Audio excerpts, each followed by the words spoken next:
নমস্কার, আমি টিকা বলছি। আজকে আপনাদের আলু পটলের রুই করে দেবো। আমি আলু পটল দিয়ে রুই মাছ করবার জন্য নিয়েছি। এই রুই মাছ আমি নুন হলুদ দিয়ে ভেজে রেখেছি। এর জন্য নিয়েছি পটল, টমেটো কুচি, জিরের গুঁড়ো, ধনের গুঁড়ো,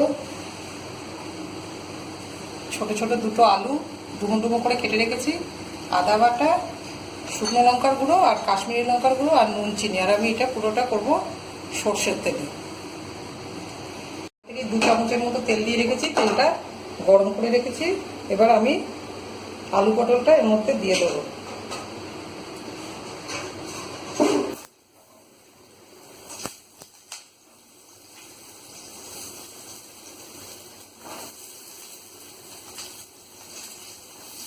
আমি 6 কানার মতো পটল নিয়েছি, 2টো আলু নিয়েছি। এবার এটা আমি একটু লাল লাল করে ভেজে নেব। এবার আমি আগে এর মধ্যে সবচেয়ে প্রথমেই হলুদের গুঁড়োটা দিয়ে দেবো। হলুদের গুঁড়োটা আগে দিয়ে দিলে হলুদের কাঁচা গন্ধ থাকে না, সেই জন্য আমি সবার আগে হলুদের গুঁড়োটা দিয়েই এটা ভেজে নেব।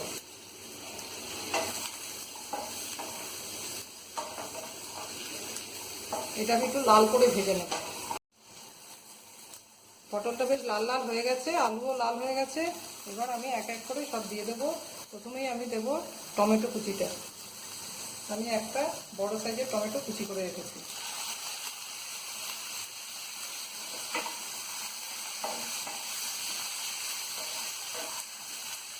টমেটো কুচিটা একটু হয়ে গেলে আমি অন্যান্য মশলাগুলো দেব।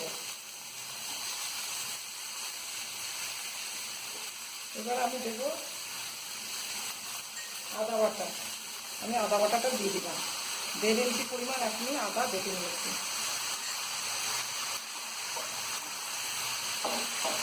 আমি 8 খানার মতো পটল নিয়েছি, মাঝারি মাপের।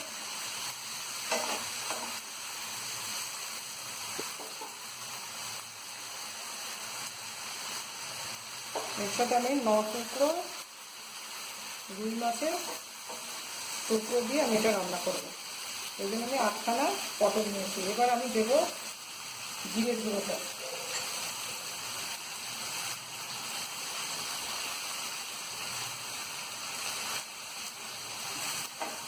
আমি পুরো মশলাটা মিশিয়ে দেবো।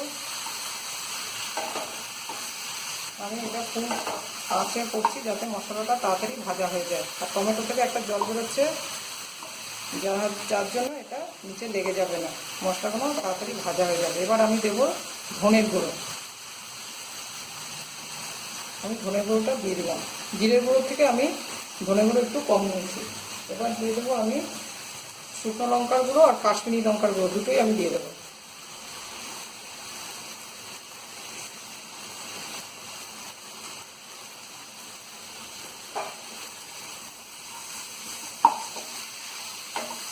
একটুখানি জল দিয়ে দেবো, অল্প জল দিয়ে দেবো এটা কষানোর জন্য।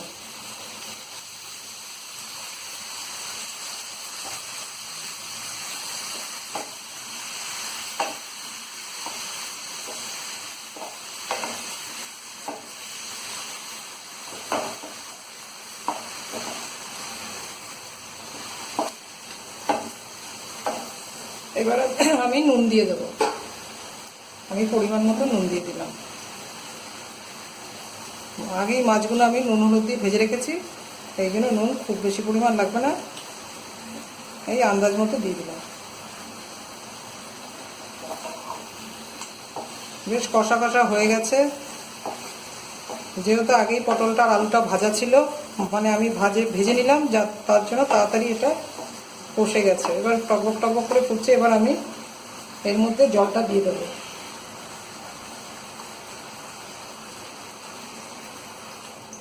যেহেতু এটা একটু গ্রেভি থাকবে, সেজন্য আমি একটু বেশি পরিমাণেই জল দেব।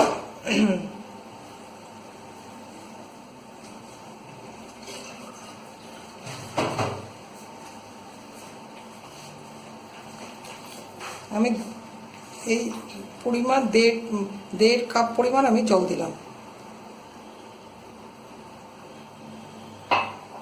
এবার এটা ফুটে উঠলে আমি মাছগুলো সব দিয়ে দেবো। পটলটা বেশ সেদ্ধ হয়ে এসছে, এই জন্য আমি মাছগুলো এর মধ্যে এখনই দিয়ে দেবো।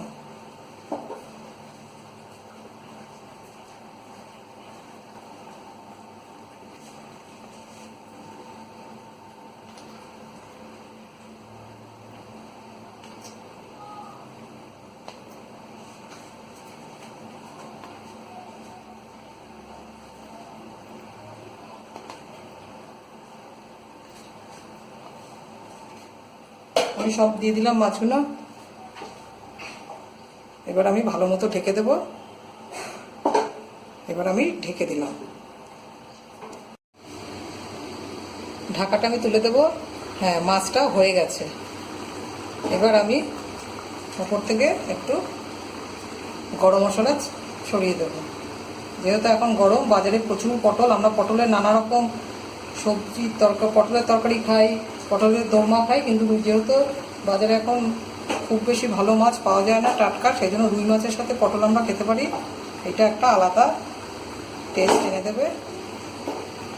আপনাদের যদি এটা ভালো লাগে, আপনারা ভিডিওটা দেখে লাইক করবেন, আর আমাকে নতুন নতুন রেসিপি পাওয়ার জন্য অবশ্যই সাবস্ক্রাইব করবেন। আমি ওভেনটা এবার নিভিয়ে দিলাম।